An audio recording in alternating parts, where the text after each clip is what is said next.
Hi-ho, Tudor-minded people. It's Philadelphia Carrie for Tudor Time Machine. The word I share with you this week is forsooth. Tudor Files. Oh, my friends, forsooth I know not but to laugh or cry. This morning my maid Jane came to me with tidings that a servant was come from the house of my good husband Thomas, 10th Baron Bolton.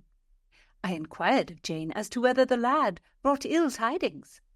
On learning that all was well in Nottinghamshire, I bid Jane tell the servant I would receive him at my convenience. I went about my services for Her Majesty with my usual care.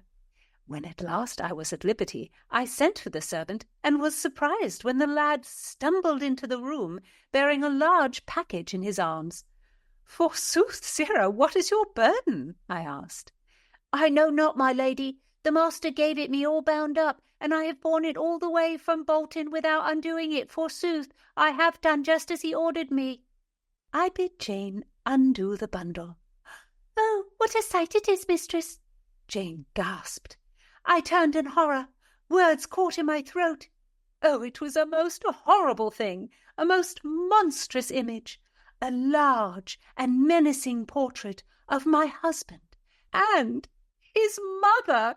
Oh, ye gods! There they are, dressed in all possible finery, he with his long moon-calf face and a pearl dangling from his ear. His mother, planted by his side, a weed, is festooned with an ornate headdress, a fine ruff, a pearl earring to match her son's. Around her neck she sports the very same family heirloom pearl and emerald necklace that was bestowed on me the day of my wedding. Oh, she is a shrew.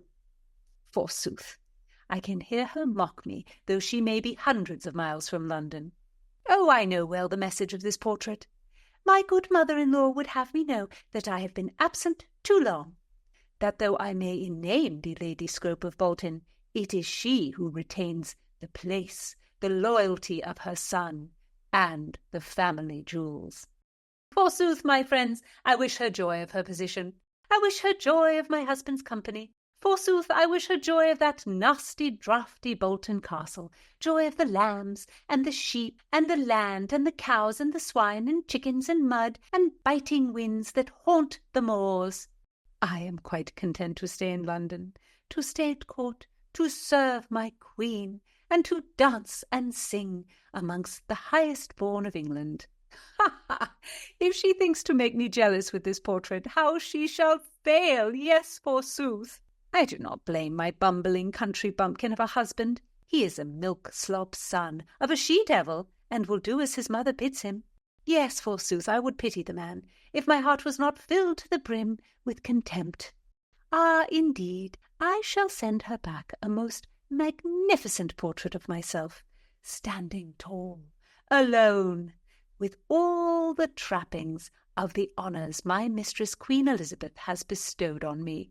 Yes, forsooth, dear mother-in-law, two can play at this game of portrait-sending. Forsooth! How now, Tudor Files, what think you? If you're new here, I'm Gage. I'm Jessica. And we're here with Philadelphia Carrie for Tudor Word of the Week. Today I am here to share forsooth with you, Tudor Files, but I must return to London, for there has been a murder at the Globe Theatre. Have you learned anything more? Not as yet, but I must discover the truth, for my brother is patron of the troupe. You must return and tell us what happened. And in the meantime, we'll play some of our favorite Tudor Word of the Week episodes until you can come back and tell us all about it, Philadelphia. And until we do that, I want to thank Mark Weinstein, our fine soundsmith, for keeping everything sounding great. And Philadelphia, while you're gone, I want you to be very careful. Yes, forsooth, I shall be in mortal peril. Use your discretion, for I know you and all Tudor Files love me, and might faint to consider a knife pointed to my alabaster breast. I certainly hope that won't happen, Philadelphia. Philadelphia, I think we have to go on with this week's word. Yes, and thanks to @LeonWilkinson8124 for suggesting this word. How do you spell our Tudor word this week, Philadelphia? It is spelled Forsooth, forsooth. and it means in truth, indeed. And forsooth, Philadelphia, I agree it was pretty aggressive of your mother-in-law to send you a portrait of herself and your husband. Especially, as Philadelphia says, her mother-in-law is wearing the pearl necklace that passed to Philadelphia herself on her marriage to Thomas Scrope. That is cold. 'Tis so indeed. I wager soon her neck shall grow too fleshy for the necklace. Yes, forsooth, I heartily wish it may strangle her. When was the last time you saw her in person, Philadelphia? Oh, I have not had the pleasure of being in the presence of the good lady for, lo, these 10 years. Wow. And your husband?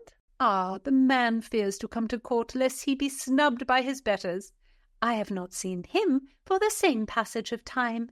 You haven't seen your husband for 10 years. Forsooth, I have not. I gave the man a son. I saw the babe well settled in his father's house, and I returned to court, and to her dear highness the queen. I have no desire to live sequestered in the north, with my fire-breathing dragon of a mother-in-law, who pinches and saves, and runs the house on economies that make life but a misery, who overwaters my wine, gives me rough brown bread to eat, and calls me a candle-waster if I sit up past sunset. Oh, yes, forsooth, it is a dreary life. Court does sound like a lot more fun. Forsooth, it does. I read somewhere that our word of the week was usually used by more common types in this period, but I'm not sure if that's true. Well, it shows up a number of times in Shakespeare's plays and in a lot of very different plays. Philadelphia, can you give us a few examples of the use of forsooth in Shakespeare? In Antony and Cleopatra, the countryman who brings the asp to the Egyptian queen says, "Yes, forsooth, I wish you joy of the worm." But in Midsummer Night's Dream, the fairy queen Titania berates Oberon. "Why art thou here, come from the farthest steep of India, but that, forsooth, the bouncing Amazon, your buck-skinned mistress and your warrior love, to Theseus must be wedded, and you come to give their bed joy and prosperity." Also in Midsummer, Hermia says about her rival Helena, "Now I perceive that she hath made compare between our statures. She hath urged her height, and with her personage, her tall personage, her height, forsooth, she hath prevailed with him." And the fool says to King Lear, "I am a fool, thou art nothing. Yes, forsooth, I will hold my tongue, so your face bids me, though you say nothing." And in Richard III, Richard says, "They do me wrong, and I will not endure it. Who is it that complains unto the king that I, forsooth, am stern and love them not?" A countryman, a fairy queen, an Athenian noble, a fool, and a king all use forsooth. I think it's a word that defies class, that's mainly used for emphasis. Forsooth, Philadelphia, I think you would do well to ignore your mother-in-law's spite and carry on with your wonderful life at court. And you'd better get back to the Globe Theatre and solve that murder. Yes, Gage, forsooth, I must. So take heed, Tudorphiles, add some 16th century sauce to your vocabulary with forsooth. How I shall miss you until I return to tell of this murder. Think on me with mercy.